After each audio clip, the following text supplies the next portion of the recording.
Hey, loves, it's Grace Redman, and thank you so much for joining me on another episode of Real Talk, where I get to have real life, raw conversations with incredible people from my circles and communities who have overcome challenges and created amazing. I'm so excited for my next guest. She's really just magical and incredible. And it is Ginger Winn. Ginger was born in South Carolina and now lives in South Africa. Ginger began singing and songwriting before she was 10 years old. Can you believe that?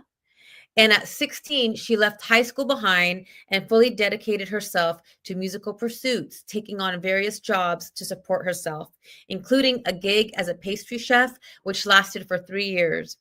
Ginger used to sing to herself throughout the day, her hands sticky with egg, flour, salt, and sugar as she went about her work as a pastry chef.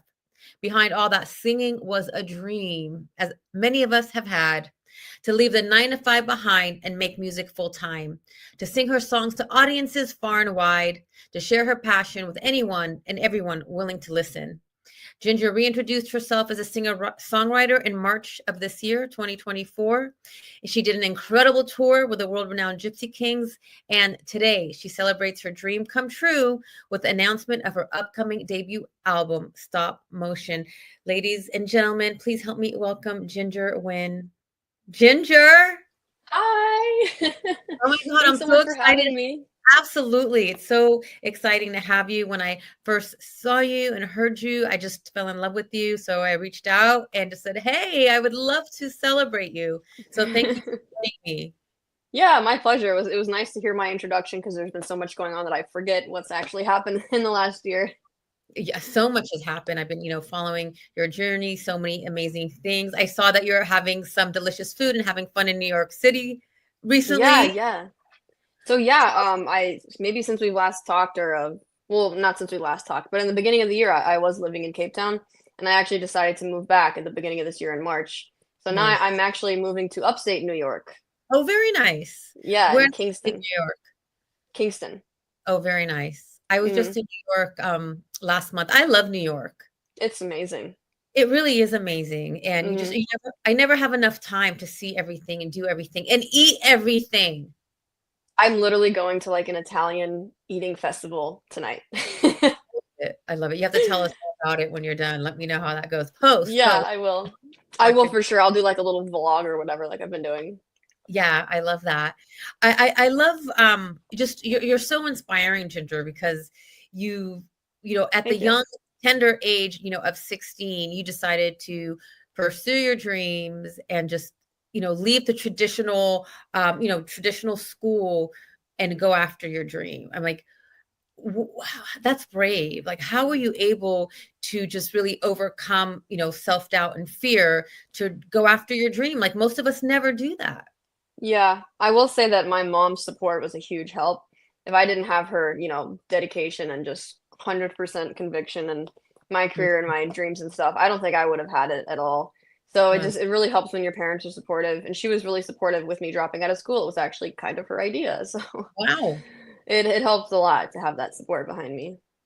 And so when dropped out of school, what were the steps you took next? So at the time when I dropped out, I was in this band in North Carolina, so I was like driving 3 hours for band rehearsal. It was absolutely ridiculous, but that's what I was doing at the time.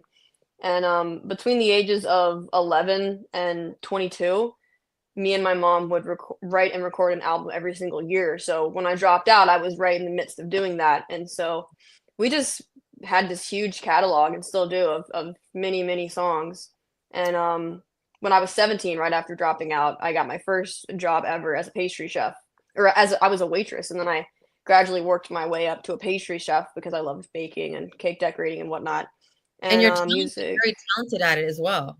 Thank you. Yeah, my mom, she's a painter and my dad's a photographer, so I think that there's just like an artistic gene or whatever, I love chromosome, whatever it is. I always admire Yeah. you for sure. Sorry? I always admire creativity like that type of Yeah. artistic, creative, backgrounds. Yeah, it's sort of like just the hands-on thing that Mhm. I really, really enjoy it. Music is a little less hands-on, so I still enjoy, being a baker, even though I haven't had a house for like since March. I can't wait to move into my apartment and just bake a cake or Yeah. like bake cupcakes or something. Well, what's gonna be the first cake or cupcake you bake? What kind?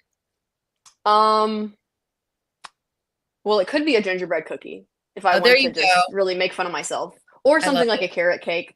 But I Okay. bake at my sister's all the time. She lives in South Carolina, and I just like help her with baking, and I bless the family with baked goods. I don't know. No, and again, like you talked about how you have this passion for, baking and you went after it. Again, you've been doing music since you were a young girl and then decided to go into baking. And then you had a little bit of a shift where you chose like, this is, it's time to go back to Yeah. the music. And so can you share with us a little bit, about that? Yeah, so I started my waitress job at 17. I think I was like the head pastry chef by 18 or 19. And at around that age of 19 or 20, my mom and myself, we were really adamant for starting an online business and like doing that, climbing that mountain. And Yep. so she enrolled me in some business coaching. And it really helped me learn about sales. I think it was really a sales thing most of all, and learning Mhm. how to sell to people and whatnot. And with that coaching, I just had a lot more confidence to quit the pastry chef job. And I was around a lot of people who were doing that and who were full-time online business owners. And I really wanted to do that. And so I put in my like I think I put in like a 2 months notice. It was some kind of ridiculous thing at the bakery. And yeah, so from there, once I quit the bakery job, I started an online business. I was teaching songwriting, and that's where I met my partner, who was in Cape Town, and that is what got me to go to South Africa. And that's what we talked about was how incredible like each step led to the other and how you Yes. created this, on Upwork, where I use Upwork all the time. You started Mm. on Upwork, marketing yourself to write songs and produce songs, and then the business just really grew exponentially. Yeah, yeah. I think that I'm reading the book 21 Indispensable Qualities of a Leader, and the chapter that I read today was passion. And I Mm, feel like when I was in Cape Town, I had just some kind of like passion that I've never had in my life before, where I really wanted. I mean, I was in love. I wanted to stay in Cape Town because I really liked the person I was with, but also I just had a passion to achieve that goal and to achieve the goal of having my own business online and supporting myself and living the life that I wanted to live as a 22 or 3-year-old woman. And mm. so I just had that burning desire, and it really inspired me to work 8 hours a day nonstop. And without that desire, I wouldn't have had the drive to do it. So do you believe we need that desire, that why for us to have that drive and the ambition to get it done? I think that if people want to do anything out of the ordinary, then they have to have the drive, which enables you to live a life unlike everyone else. Because in order to accomplish anything spectacular, you have to, I read this somewhere, you have to have like some kind of social um, oddness or whatever. Like you can't be like everyone else if you want to live a Right. life unlike everyone else. Absolutely. Well, they also say that you have to do those things that other people are not willing to do, which is true. Exactly. Yeah. And so you step outside the box, which you have stepped outside the box. Because when we spoke, you talked about, you never really considered, you never even considered a 9 to 5 job. That was you Hmm. weren't, raised in an environment where that was the standard. Which again, that's thinking outside the box. How do you believe having, that different mentality from a young age has helped you? First of Because all, that's is my internet connection okay? Because I know I couldn't connect to the Wi-Fi, it just didn't work. Okay. yeah, no, it's perfect. So, Because that's different because most of us are like, okay, 9 to 5, go to college, go to college after, high school, get a 4-year degree, do the 9 to 5. mhm. And that was never even, a picture in your mind. Yeah, I So think that there's something different already. I'm just gonna turn my phone on focus so no one bothers me right now. I know, and I put Um, my phone on focus, but for some reason, the ding came through, but that's okay, this is real life. yeah, there's so many dings distracting us. Right. Oh my gosh. So I'm not like bashing 9 to 5s, but I do feel like a 9 to 5 No. job just sort of can crush the artistic spirit. because some people just aren't really artistic, like they really like that structure. But I feel Yeah, like and for that's fine. artistic people, it just doesn't really work out. And I love how you said that because yes, for there it's doesn't have to be this or that, it's this and that. This nine structure of 9 to 5 is absolutely great. And then there are some people that may not fit in that box. And I think that's what I was trying to get to. Because my, Hmm. you know, my own children, they felt like they weren't good enough at some point because they didn't feel they wanted to go down that standard trajectory. And I try to tell them like it's okay just because everyone else is doing it doesn't make it right or wrong. It's just not right for you. Yeah, and also I feel like some people just mature slower. Like I didn't really, I don't, I feel like I haven't lived a life individually until now, and I'm 25. Like I feel like some kids are thrown out like at 18 and they're just like, go figure it out. Sure. But I don't agree with that. Like I don't agree with just telling your kids to leave. I mean, I feel like, multi-generational living, like I feel like when people are just together and helping each other and you're giving your child that time to mature. I don't have kids, but I feel like that's the smart thing to do. Because I agree. sometimes it just takes time to figure your life out.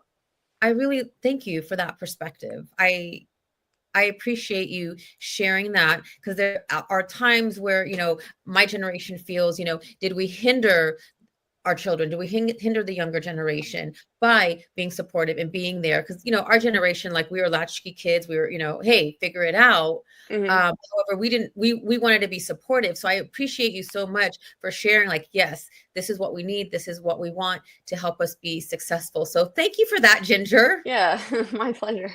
It Yeah. helped me a lot. I mean, my mom, I lived at home until I was 22. And, granted, she does struggle with mental illness, and wasn't really a good environment for myself to develop as my own person. But having that, opportunity, like I didn't pay rent, like I didn't have to go get a job and stuff. I mean, I had all the hours in the day to be different and to like develop my skills. Yeah. And that wouldn't have happened if I was working at a grocery store bagging groceries at 18. I wouldn't have had that same time. That's true. And I love that. And our success can come in so many different ways. Hmm. And I love that you said you believe that success is based on our human interactions.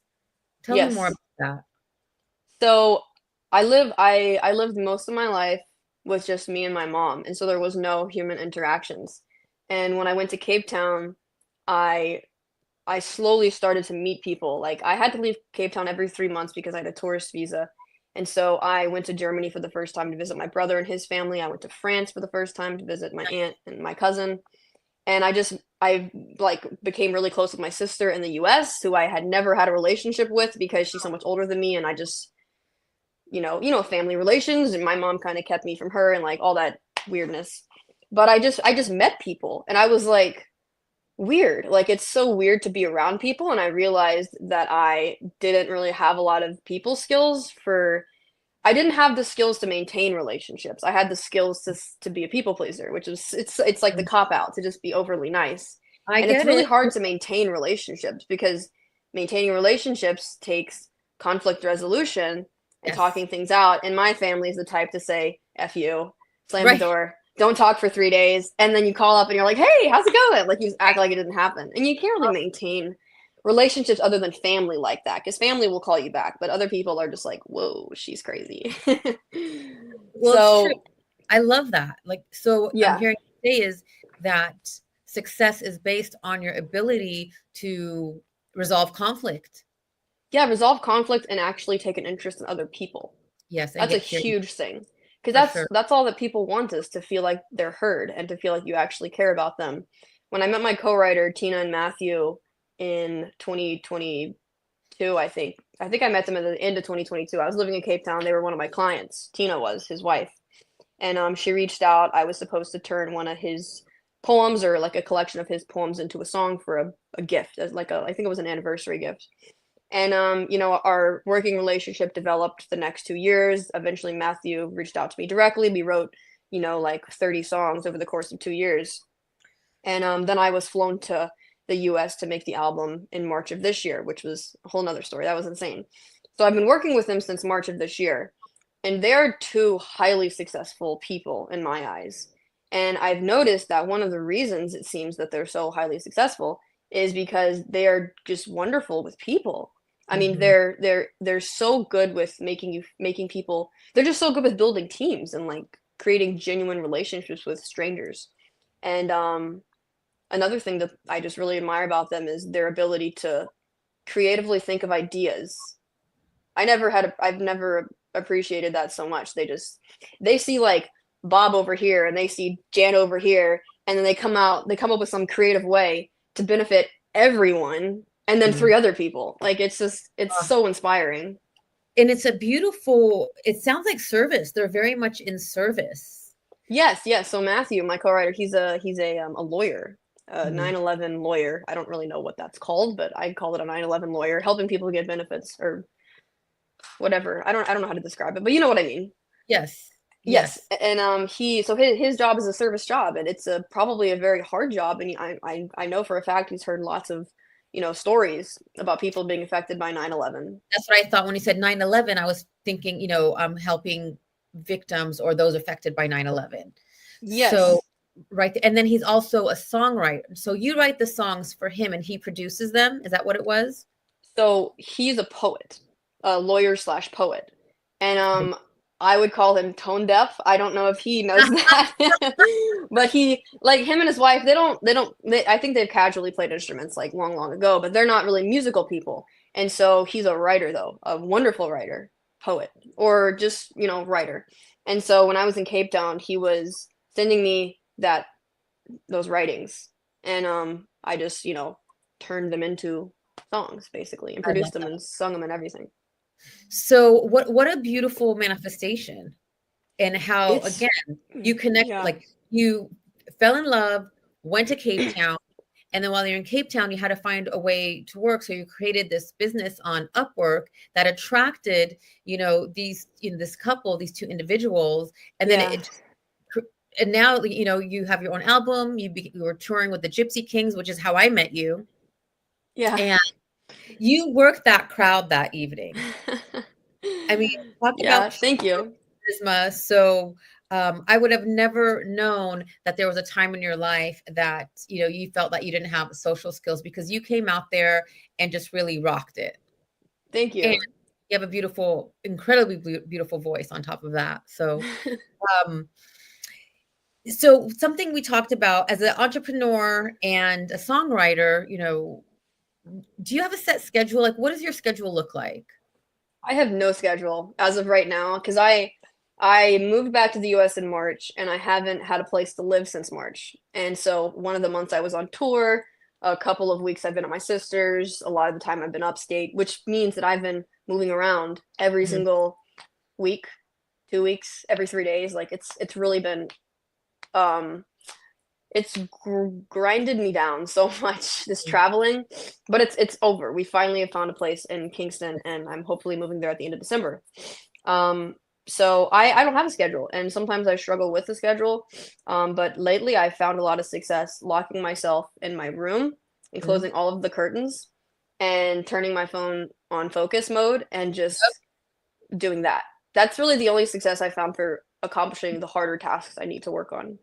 That's so ironic you say that, because I had a conversation earlier and we were talking about the same thing. There are so many distractions that the best way is, like, we put the phone on do not disturb, block that Yes. time, in the schedule to get things done, because you're creating a lot of, you're touring, you're in the studio, so you definitely have to have some type of focus.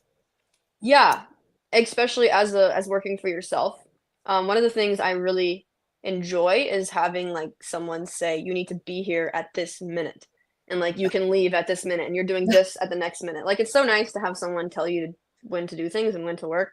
But if you really want to like do anything amazing, and you know if you really want to have the freedom to build your own day, which is what everyone says they want, Yep. then like it takes a lot of discipline. Like Yes. I just learned recently that what was it like something like discipline is the highest form of self care, and that one statement has just really changed my perspective because I wouldn't call myself lazy, but I definitely am the type of person who's like I worked so hard for the last hour. I can just take the rest of the day off. Of course. Because, Yeah, and it's we need, mhm. so, my generation grew up on the hustle and grind. And yes, the hustle, but there's also, we can have a harmonious hustle where Yeah.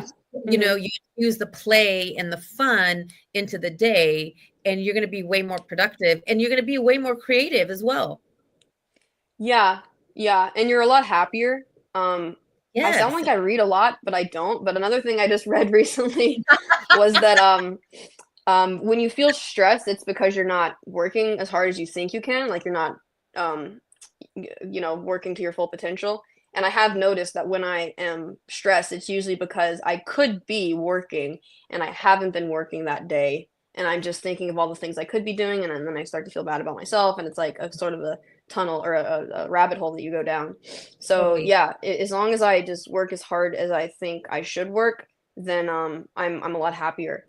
And another thing I've been thinking of recently, because I compare my life to Cape Town a lot because I was there for so long, and I was happy in a lot of ways and not happy in a lot of ways. But in the ways that I was happy, I'm so sometimes I don't even know how I started a business. Like I don't know how I mustered up that courage and drive to work 8 hours a day some days. And I had this concept when I was there, and it was called Tasmanian Devil. Oh, girl, I And I love think that I think song. my mom's used this term. I don't know where she got it, but she's manic, and so she has a very like she's just able to put 110%, well actually 1,000% into something. Mhm. And so I really admire about her. And so when I compare my life now to Cape Town, I have had a couple of weeks where I'm just like not working as hard as I could be, and it's been really hard not having a studio set up. I have my studio in my backpack in the hotel. Like I just always have my studio with me. So I need to cut myself some slack, but Yes, the concept of giving 1,000% Tasmanian deviling it or whatever the word is. It's you have, in my opinion, you have to do that. You have to work harder than anyone else who's trying to accomplish the same goal as you. That's just like it's just that simple. definitely. I mean, it does take the effort for sure. We just talked about this earlier. It takes the effort, but it can come with ease and grace. I Sorry. lost you, Ginger. Oh, Yeah. there you Are you, there So we go. yes, absolutely. I believe that. It definitely takes tremendous effort, and you have to do things that other people are not willing to do for sure. And it's not going to be Mm-hmm. easy, but it can come with ease. Meaning when, you put your business on Upwork and you were Mm-hmm. working, 8 hours a day, the right people came to you, which made it like it flowed and ease to you. Yeah. You know, I I I think a lot of it for me was like I'm sort of a logical thinker sometimes.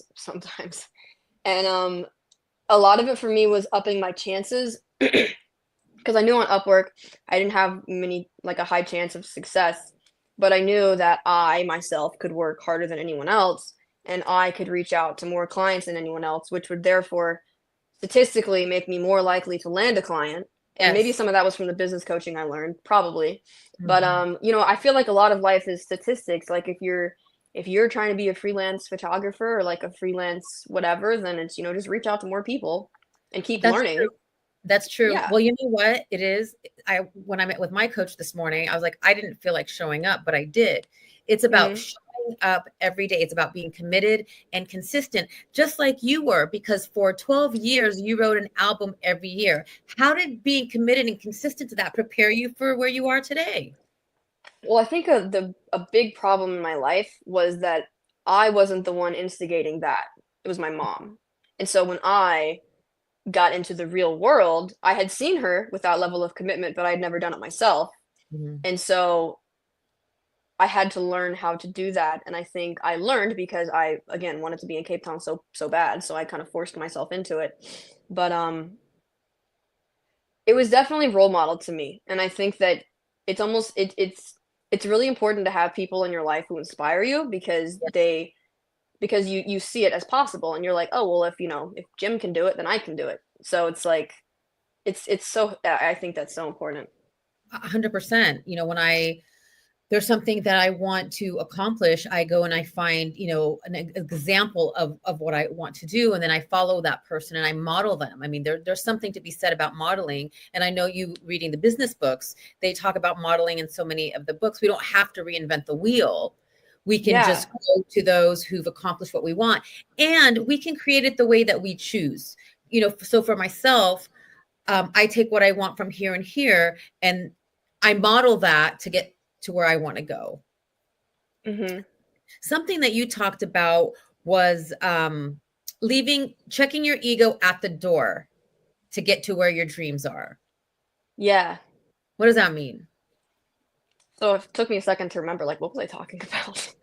Um, so I think that a lot of people, I see it with people that I work with, where they really, really want something, but they're not really willing to do the grunt work or whatever, like the hard work, the working for free, Hmm. the, dealing with difficult people, you know, that's just kind of what you have to do. It, And I think that some people's egos just make them feel like, and I think a lot of it is the stuff we're told these days of, it's all about you, it's all about your happiness, it's all about whether this is working for you or not.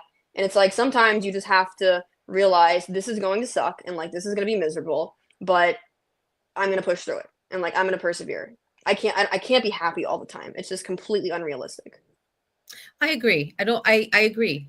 Being happy all the time isn't realistic. Mhm.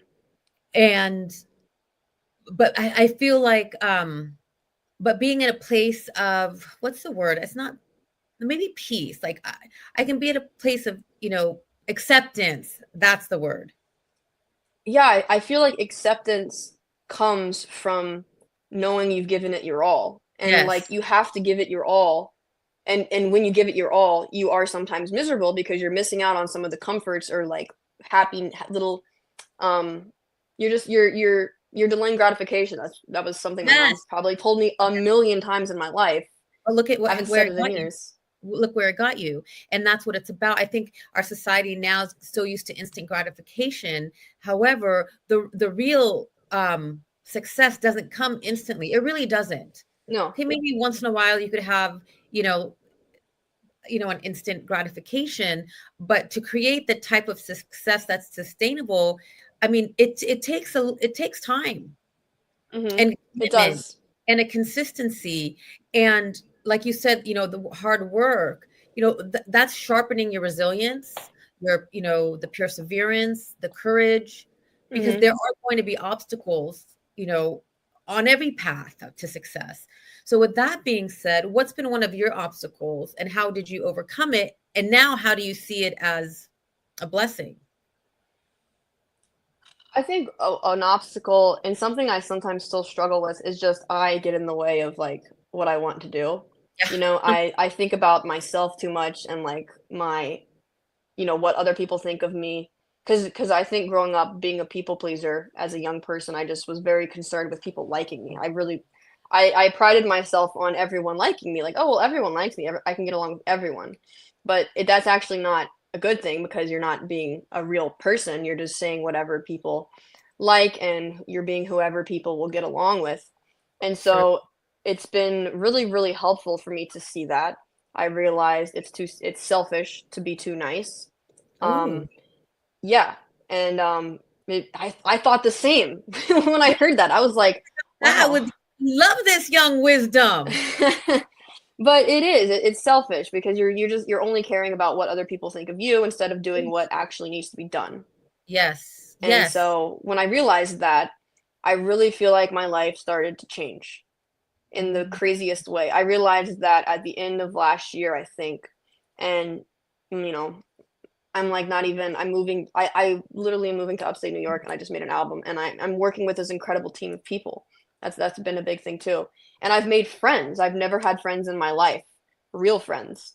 And a reason I have friends now is because I'm not being too nice. I'm being myself. I'm walking into a room and realizing half the people in this room are going to dislike me. There's nothing I can yes. do about it. Even if I was a fake person and trying to act like, you know, a Mm, better version of myself or whatever, which I'm always trying to better myself. But if I was trying to act like a different person, half the people would still not like me. Like That's there's no winning everyone over. So no, but there's people respecting you, and I think people respect you when you are genuine.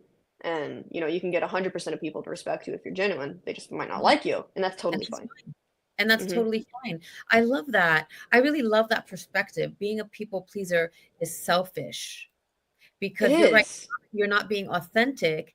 And for example, if someone asks you to do something and then you say yes, but you really don't want to do it, then you have that resentment. So it's selfish because the other person's thinking you want this, but then you create this resentment, and Hmm. it's selfish because you're not being honest to the other person. Yes, and it festers. The Yes, resentment festers, it and festers. then you get to a point where you're like, I can't do this anymore, and you just take that person out of your life. Right, and then you explore. So that goes back to what you're talking about earlier, is establishing or the connection and the relationships and speaking up to nurture Hmm. the relationships.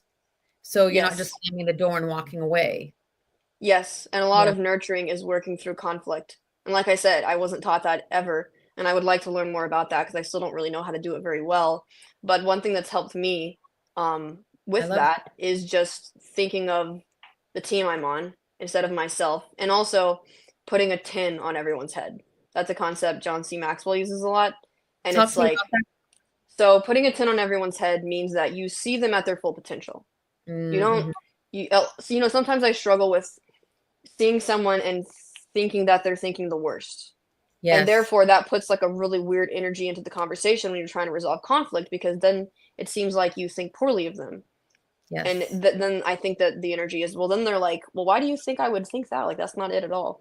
So if you put a tin on everyone's head, even regardless of conflict, you just treat everyone as if they're doing the best they can, as if they're the best version of themselves. that's And right. people really like that because they see that you think highly of them, or you Yeah, think that, I don't know if that's making any sense.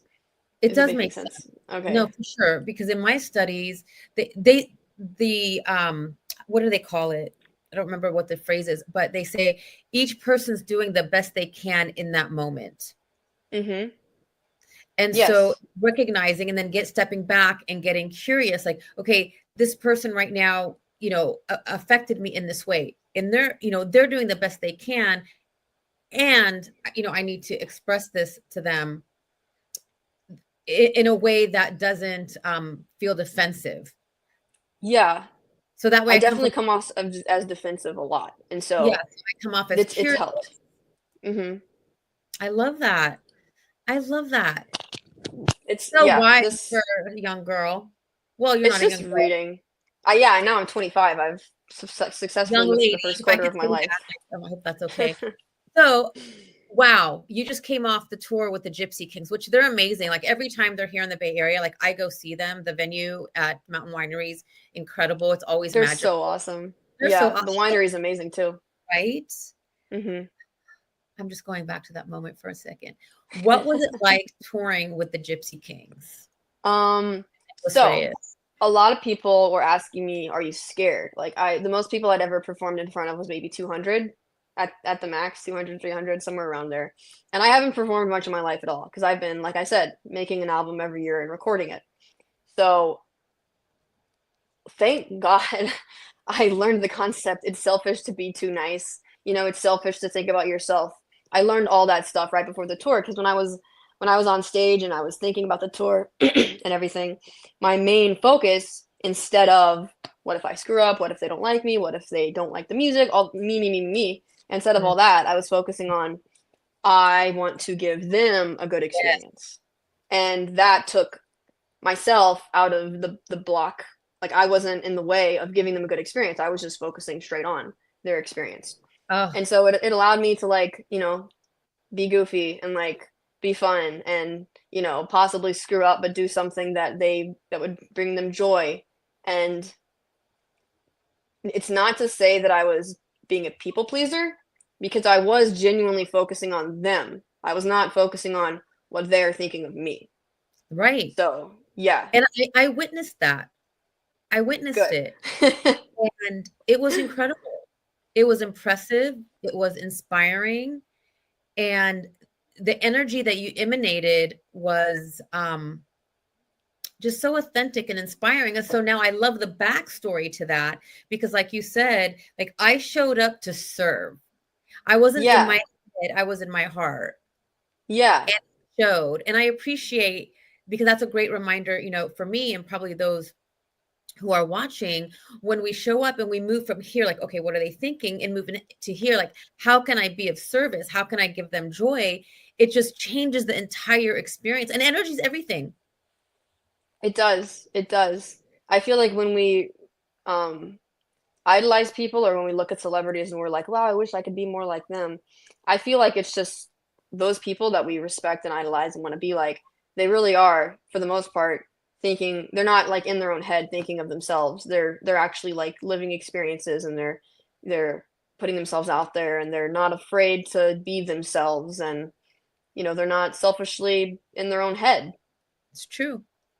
I'm gonna It's like my friend's message. Sorry, he's just on a train and he's on the way, and I want to let him know that I'm not like dead, so I'm just gonna I like know, it we and are then respectful of your time. okay. All good, all good. So much wisdom. So how important do you think, mindset is to success? Well, what people always say, like, is it nurture or nature or whatever? Like, is it who you are? Is it how you're thinking? I feel like you can't pick your childhood, and but so you can't pick your childhood. But when I start thinking, when I get in a pity party about myself and my struggles, the thing that I say to myself is Nelson Mandela was locked in prison for 27 years, and he came out of it as a civilized human being who was like fine. I think Mhm. he lived. He survived that, and like if someone can do things like that, something like that, then my problems really aren't that big. And another thing is like Albert Einstein has the same amount of hours in the day as me. That Yes. really that Oh, really makes me realize like, oh, okay, I really need to just spend a little less time at the coffee shop today and go home and work. so So it seems that's all that's all mindset. And I do feel like um like you can't pick how you're raised, you can't pick how you are. And I think no. perspective is really the most important thing.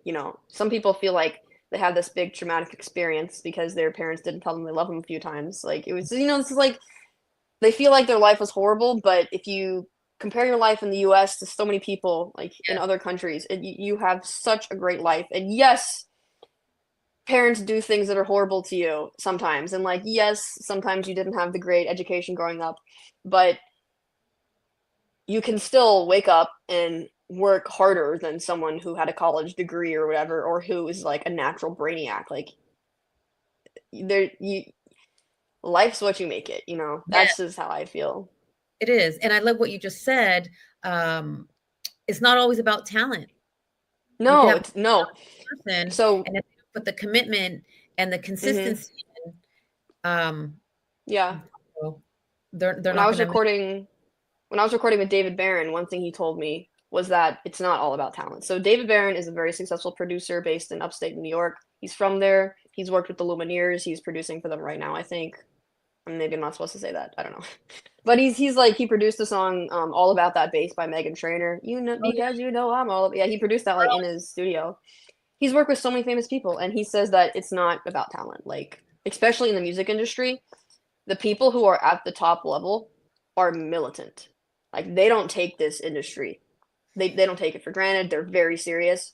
Whereas you think artists, they're just artists. Like successful musicians, they must be just like the artistic type. No, they're not.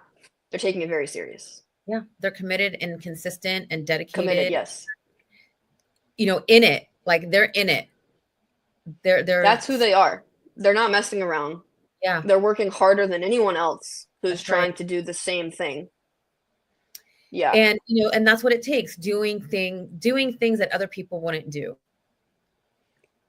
Yeah. I think that you're more inspired to do things others wouldn't do when you learn about successful people and you learned Yeah, what they did and what I it love. actually took for them to get what you're trying to achieve. Yes, the modeling. I agree with you 100%. Like you said, the examples. Well, I Yeah. know you got to get back to the studio. I can't believe that time's already up, because I could stay That here flew with you by. all day, sister. We should do this again. That would be so awesome. Absolutely. So please Yeah. share with us your albums, your singles coming out, your album launched. Tell us all about that. I know it's on Spotify. I've been listening to Yeah. it all June. Share with us. So the album is on Spotify. We're releasing either one or two really, really great songs at the end of this year. One of them is a love letter to John Lennon. That's all I'll say. And we have I think we have one more video coming out, one more music video, and some I sound like every person on a podcast, some super exciting stuff coming up at the end of the year or next year. I but told you, but I really do mean that. Like I'm writing for someone. My goal as a person is to be a songwriter. It's not necessarily to be the person on stage who's like performing music. I want to be a songwriter. And so at the beginning of next year, I won't say who because I think it's a surprise, but where I'm writing an album for someone. Me and Matthew are co-writing it. And there. it's my first artist. It's his first artist. It's like this exciting thing that I don't know what it will I don't know what will happen, but it's exactly what I want to be doing. And again, this didn't all just happen. Like this has taken 15 years now. There you 15 go. years of hard work. So Delay. it's all and also exponential growth. You know, my whole career has been like this, and then it's I guess going up now. I don't know. But so yeah, that's coming up next year. Possibly a Europe tour. I'm not sure yet, but there have been talks of it. Maybe Japan at some point next year. So many Fingers fun things. crossed. Well, you're gonna have to come back and talk to us about the songwriting for the artist. Yes, I would love to do that. And that experience. Oh, Ginger, it's been amazing having you. Thank you so much for joining us. I know that you're super busy and just in and out of the studio. I wish you all the success, but we'll definitely stay in touch. For all of you Yes. who've been watching, thank you so much. We'll definitely have Ginger's information. Go check her out on Spotify. She's amazing, and I'm sure you'll be touring here back soon. So we'll definitely see you. All right. Yes, thank you for having me. And thank you for doing this also, like sharing knowledge to people. It's just so people really need this. Need what you do. Ginger. I appreciate you. Hang in there with me. Don't go, Ginger. All right, Yeah. everyone. Have a great day. And please like, share, and subscribe so we can still continue to show up. All right, y'all. Yes. Love you guys.